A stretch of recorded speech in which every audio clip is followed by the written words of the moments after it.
To hear that some of you have enjoyed the meditation today. It's nice to hear. Now, there's this thing that a lot of people struggle with, which is how to integrate meditation into your daily life. Or is that already is not so much of an obstacle for you guys, for you people? Is there anyone who struggles with that, or do you feel that's not a thing for you? Okay, let's see a few raised hands. Just going back. Yeah. So I usually like to talk about 7 aspects of integrating meditation into your daily life. And this is very helpful. It's actually a very ancient teaching from the text which is known as the Visuddhimagga, which is an ancient manual on meditation from the time when Buddhism was in its period when it was writing commentaries, which is same period as our early medieval period. And this is quite an interesting thing. If I am allowed to share, I can show you the information. The integration of meditation in our daily lives is an important part of our making meditation or developing meditation in our daily lives. If there's 2 aspects to that, or 2 parts to that. First of all, we need to adapt meditation to give it a place in our lives. We may not be able to meditate for 8 hours a day, as some monks do. As yet, we might have to find the right balance. So, on the other hand, if we have to try to adjust our lives to make sure that meditation can take some place in it, can easily fit in. That is what I mean. So I've made a little presentation about this, but I won't talk about everything, just a few things. Let me just pop it up.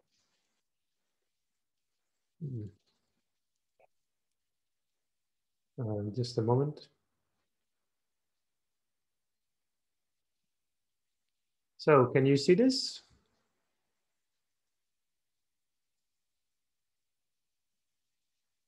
That's good. Oh, I think I just shared the wrong one. It's supposed to be this one. So these 7 items are known in the ancient text as the 7 suitables. 7 suitables, or 7 suitable things which help our meditation to fit in. Of course, we word it a little bit to fit in with the context in which we are talking now. In the original text, these 7 suitables are described from a perspective of a monastic student of meditation, a monk, in other words. Of course, most of you are not monks, so we'll just have to do with this context in which we are living, the challenges of our modern life. First is our home. You might want to take a look, when you want to make meditation part of your life, you might want to take a look at your home first. Your home is a very important place, and if we design, or at least order it in the right way, meditation can be more easily practiced. Some people like to meditate in a special room for that. Many Asian people, especially East Asia, have their own little meditation room, or little room of prayer, where they dedicate their time to meditate or to pray to the Buddha or to their teachers or deities. This is fairly common in East Asia, among those who can afford it.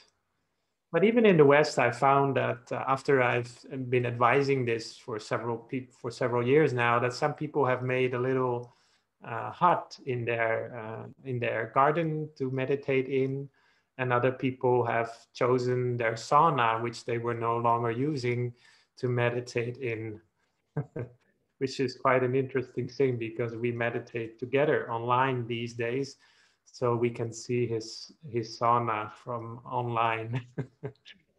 So he has a Zoom in the sauna, which is interesting. Um, well, we can laugh a little bit with that, but it's important that we have a place, not only a time for meditation. So people always ask me, when do you meditate? We can meditate anytime during the day. Most people prefer to meditate either in the morning before or after breakfast, or in the evening when you have already brought your children to bed or something like that. But time is not the entire answer. We also need to find the right place. So if we don't have a separate room for meditation, then at least we should try to find some corner for meditation. Maybe we buy a little, or we make a little seat on which to meditate. If you buy one, then I suggest you buy one which is made of grains, some sort of grains which is not too soft.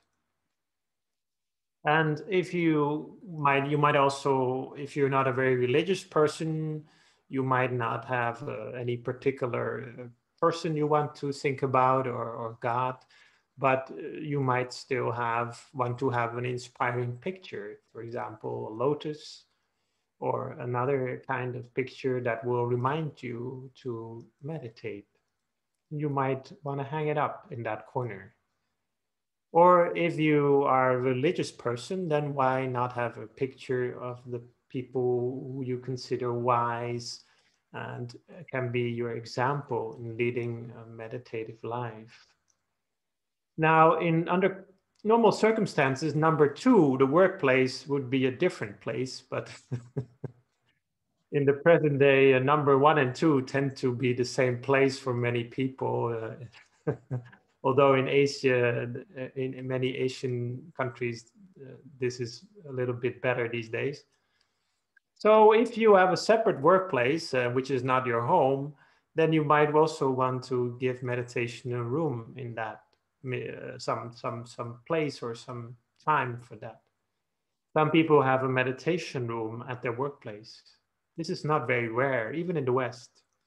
In fact, even from the 1950s, all the way back to the 1950s, the United Nations already had a meditation room for their employees.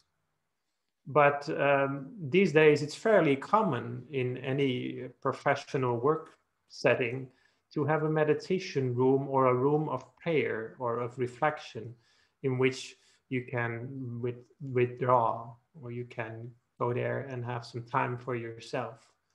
But even if you do not have such a place, you can use some picture or even a screensaver, which can remind you to go back to your center space now and then.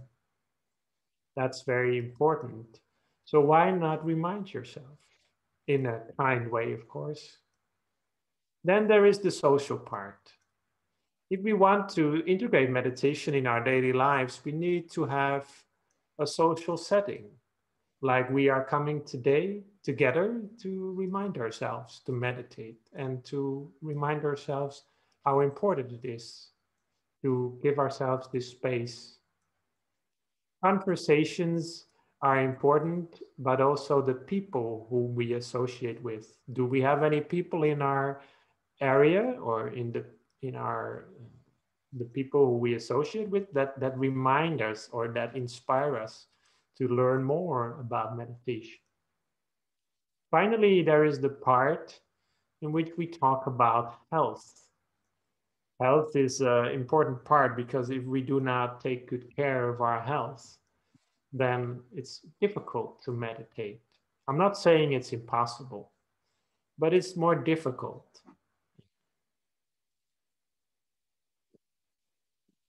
I mean, there are people who are ill who still meditate, even lying down. But if we are healthy and strong, it's much better. It is, in fact, quite hard to meditate while lying down and not to fall asleep.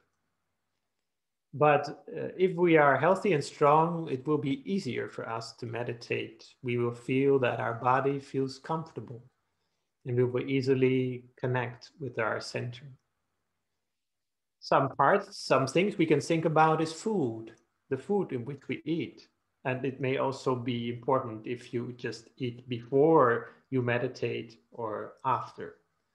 And there is no absolute true answer for everyone. I mean, some people like to have a meal before they meditate, and other people don't. You have to know for yourself. Remember that the Buddha said that knowing ourselves, self-knowledge, is very important in the process of training ourselves. Climate may be part of it as well. I'm not saying that you should learn everything about climate change. That's a different topic. It's good, but it's good to know about that. But climate here means making sure that the surroundings in which you are sitting is the right place for meditation. There's enough ventilation. There may be, is there a good air conditioner or at least some ventilation? And if you are using a heater, you might use some water to go with that. So this may seem irrelevant, but these kind of things can be very important, especially if we are sitting still for a long time. Then there's exercise. Exercise, very important. In fact, any good retreat will have some exercise, even if it's a meditation retreat and not a yoga retreat. Then it will still have some exercise. It's important because if we have good exercise every day, preferably some exercise that will activate our heart, will activate our inner, our every part of our body, then we will easily come to find peace in meditation as well. Will be more easily. So these things are some reminders to remind yourself of when you meditate. Is there anyone who wants to ask something about this, who wants to connect with any question about this? I'm going to ask you several times if you have any questions, because to be frank, I don't really know you yet. So is this clear? Is this something we can do, or are you beyond this part? Is that something which you have find is useful? Hmm.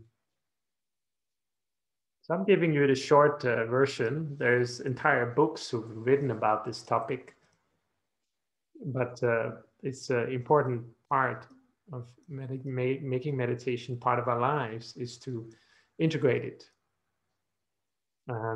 It's just like somebody who's running. If you want to learn how to run, I'm not talking about running from somebody, but I mean like running as in a sport, right? If you want to build up the habit of running every day or regularly, then you might want to integrate it with your daily life. For example, when you go to work, when you come back from work. That's common knowledge. You can find that in any decent self-help website or something like that. But meditation is actually not all that different. What are your times when you like to just go back and sit still? Is there any moment when you have a moment that you like to just be still in the here and now, in the present moment? Those are the best moments, maybe, to meditate for yourself. So this is a good way of looking at it. We don't have to look for the perfect solution, which is suitable for everyone. Everyone's different. So integrating meditation is an important part uh, of making it grow, giving it some part of our lives. In meditation, if you compare it, it's just like a skill in a way. Just like any skill, you can learn it. You can gradually grow in it. It's just like when you're driving a car for the first time, you really have the impression that, oh, there's so much, there's so difficult to do. I mean, there's like the brake and there's the clutch and there's the gear or there's the automatic gear. Whatever you, there's so much. You have the feeling that you could be in an accident every day now. I mean, it's like very difficult, right? But as soon as you have mastered the skill of driving a car, then it's you feel it's very easy. You can have a sandwich while you're having a car, or maybe some noodles. Don't do that, but I'm just giving you an example. So even in meditation, it's similar. We learn it as a skill, and at a certain point, it becomes naturally, and it starts to carry over into your daily lives. You feel it becomes part of your daily life, and you feel, oh, I can do this in any situation, or at least you feel there's still a connection. So this is an important reminder. Okay, I'm going to skip a little bit of theory here. Uh,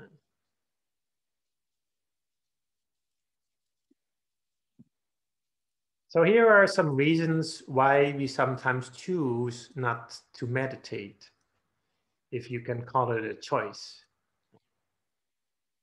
And this is something to think about. Okay, this is not the conclusion. There's another slide with the conclusion. Reasons not to meditate, as mentioned by the Buddha.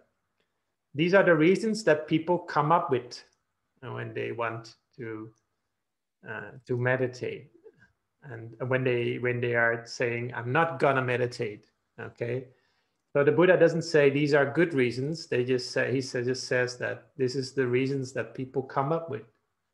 First of all, I still have so much to do. I better not meditate right now.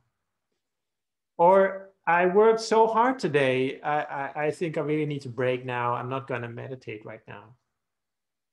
Or I have to go somewhere. So I'm not going to meditate right now because, I still have to prepare myself. My mind is on going now. Somebody asked me once, do you ever meditate before you go to your work? And I said, yes, I do. Aren't you afraid that you forget about the time? It's like the most important thing that you don't forget about the time. This is like our new God. And or you might just have the feeling, I just came home and I have just worked all day long, so I better not meditate now. And this is another excuse. Or I'm hungry. I'm very hungry now. I'm not going to meditate. I have to eat first. Or I've just eaten. Or I'm very full now. Better not meditate. I don't feel very well. I don't feel very well. So meditation is going to be hard. I don't meditate. I don't meditate. Or you just recovered. You're healthy and strong. You wish to do a lot of things. Meditation will come later. So these are like 8 reasons not to meditate, the Buddha says. He doesn't even use the word excuse. He just says they are reasons that people come up with. And then he says, there are other reasons why people should meditate, or which people have as the reason why they meditate. They are exactly the same reasons. So the Buddha then continues, uh, I still have so much to do. So better meditate now, because otherwise, when you're working, you don't have time to meditate. So better start first with meditation. This is what Kunyai, the founder of our temple, would always do. She'd start first with meditation, and anything else that she had to do through the day she could do it some other time. Or I worked so hard today. I worked so hard today. So better meditate now, because when you were working, you didn't have time, or you didn't have the awareness to go back to your center. So better do it now. or you have to go somewhere, then you should meditate now, because if you're going somewhere, you're traveling, it's difficult to find peace. Or you just came home, that means you've been somewhere and you didn't have time to meditate there, so you should now meditate. You're very hungry? That's good, the Buddha says. It means you have a light body, which is good for meditation. But if you've just eaten, that's also good, because then you have a lot of energy. I don't feel very well. Some people say, well, that's good because it's not a good thing, but when you meditate, it will help you to more easily recover. In fact, a lot of scientific evidence has shown that when we are meditating, our immune system will improve, not only because of our heart system and our blood system, blood circulation will improve, but even at the level of the DNA, or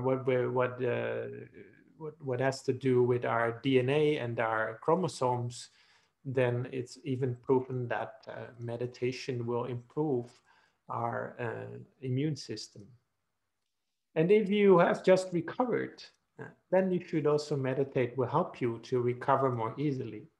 So the 10 reasons not to meditate are exactly the same to meditate. They're exactly the same reasons. It just means it just depends on the way we think. So if you have time, find it hard to integrate meditation into your daily life, then maybe you have to give up some of these excuses, or you might just want to lower your aim a little bit.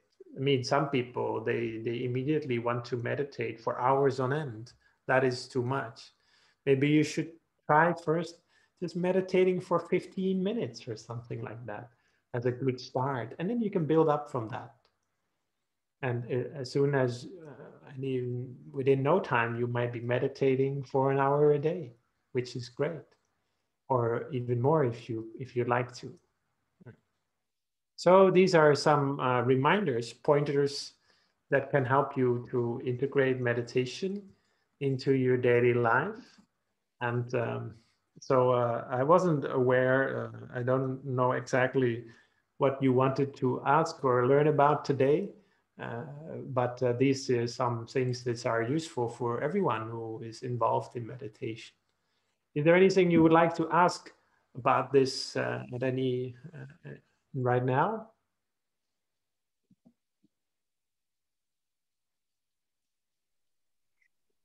Well, I think you gave us some very important points to think about.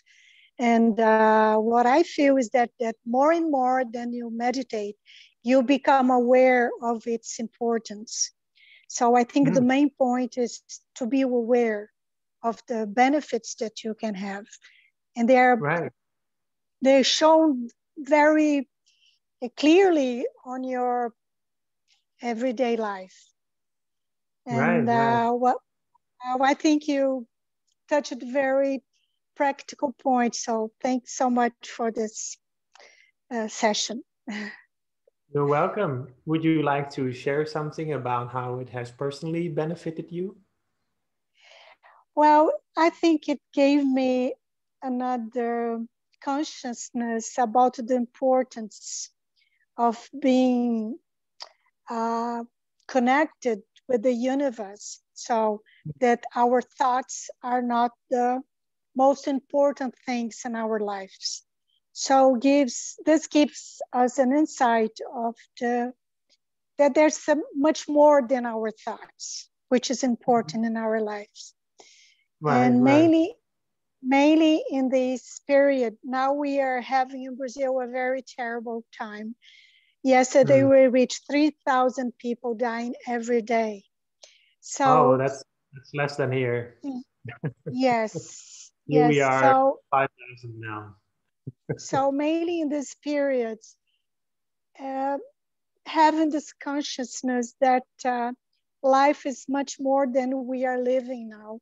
So Okay. this gives us the strength to believe that we'll get through this crisis and maybe Yeah. life can be better. as soon as possible. Yeah. So it gives us the strength. That's what I mean. Yeah. Yeah. That's important. We have to keep reminding ourselves that humanity part of our lives. We keep blaming each other for what's happening, for what is basically a problem, which is not we cannot point at. This thing that's making so many people ill and die, which we cannot really see, which is so hard for us to accept. So we point at each other, and this person and that person says it's your fault, it's your fault. And because of that, we do not move forward. So if we learn to look at ourselves more and look at what's really important, which is to take good care of your physical and mental health, then we can move on. Yeah. Yeah, well, is there anyone who'd like to have anything you'd like to remark or you'd like to ask about?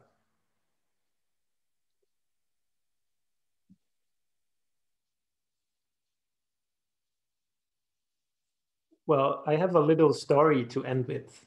It's from the early texts, especially from the Jatakas. Do you know the Jatakas? They are the stories of the Buddha's lives. I believe Lompi Pisit has been talking about several Jatakas for the past months.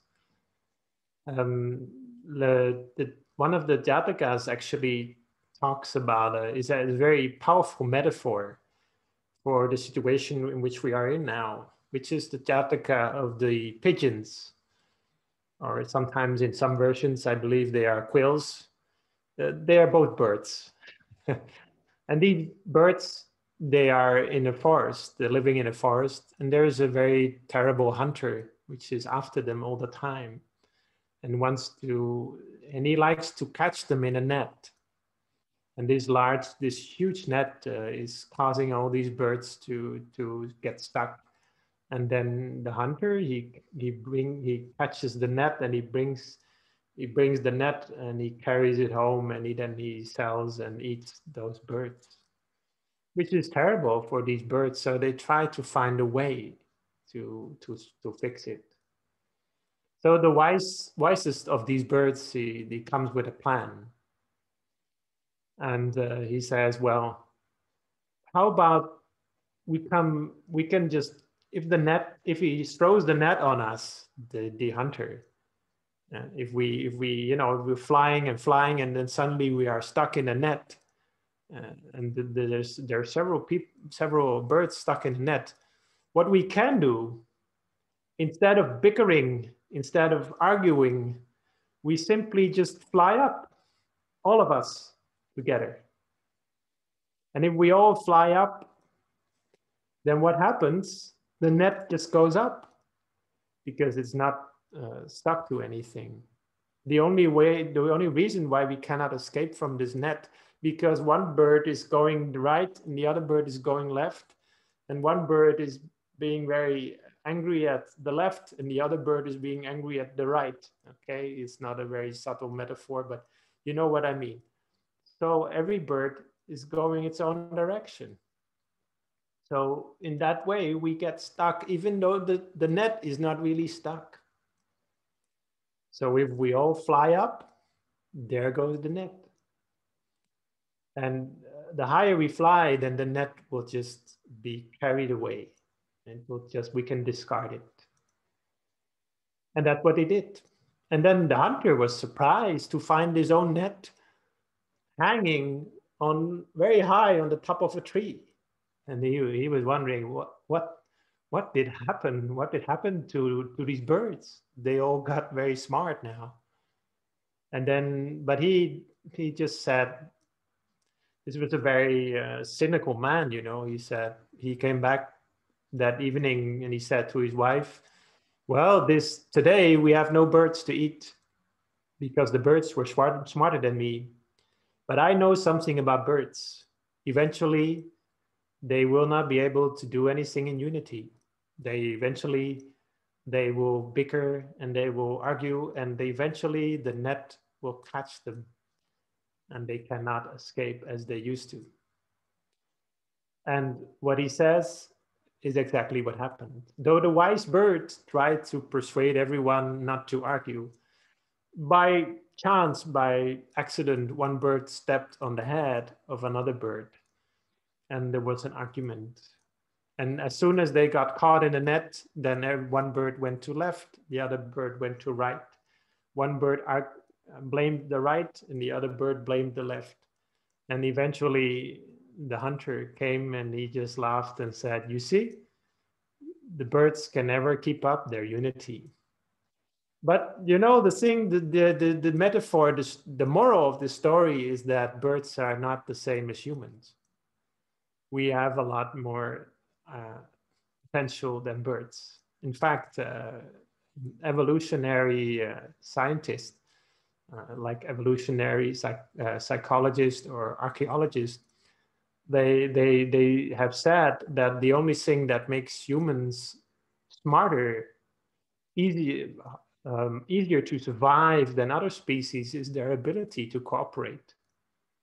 So this is what makes humans stand out from any other animal. In fact, if you compare a monkey with a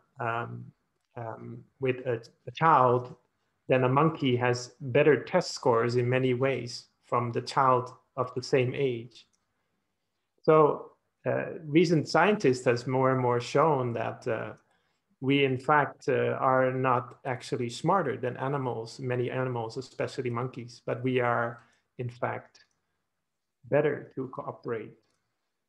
So when we are looking at it from this way, we can think that in fact we are all able to come through this crisis as better people if we take good care of our health, both physical and mental, and we inspire other people by our calm and patience and our wisdom. And we can fly through the net with all the birds in unison. So that's what I would like to give you as a final reminder. And thank you for Lumpipi Sit for giving me the stage for an hour. And maybe we can do it again sometimes.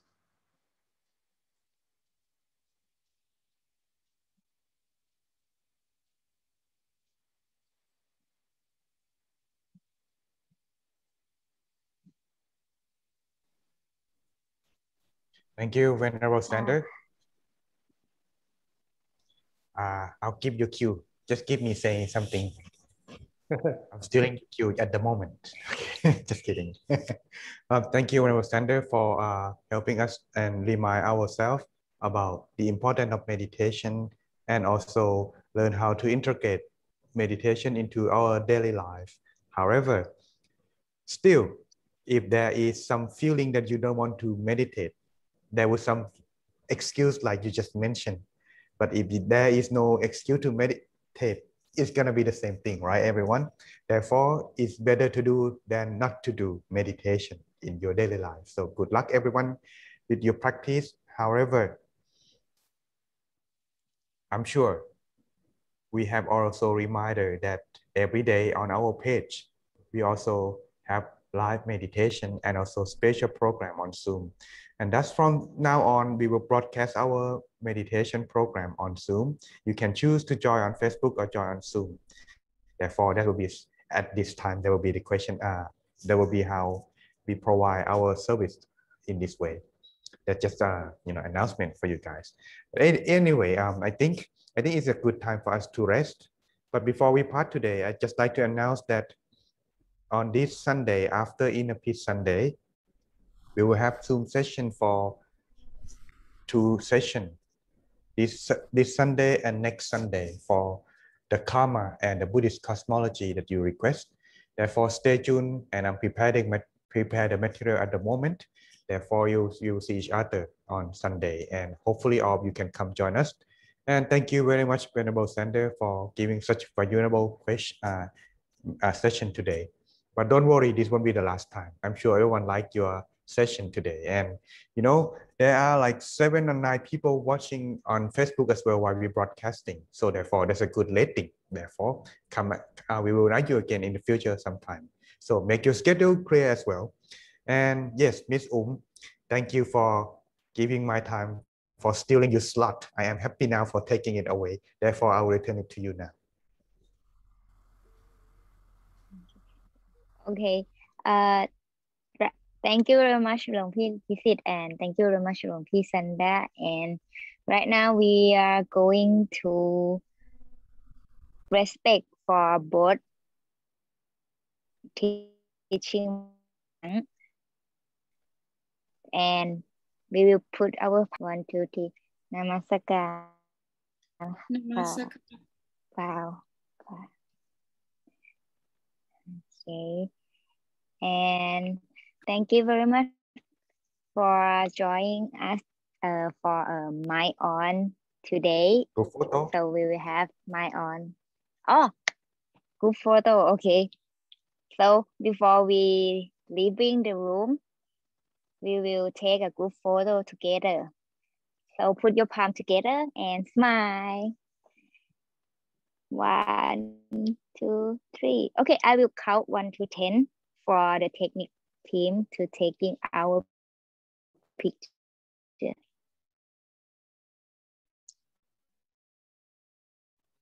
1, 2, 3, 4, 7, 8, 9, 10. Okay. Thank you very much, everybody. And I'm very happy to see you guys on every Wednesday because I'm the one who have a excuse for meditation. Help me to push myself to meditate. And like I used to say, the more we meditate together, our peak energy will be multiplied. So thank you very much for today and morning for who staying USA. Thank you very much. Bye bye.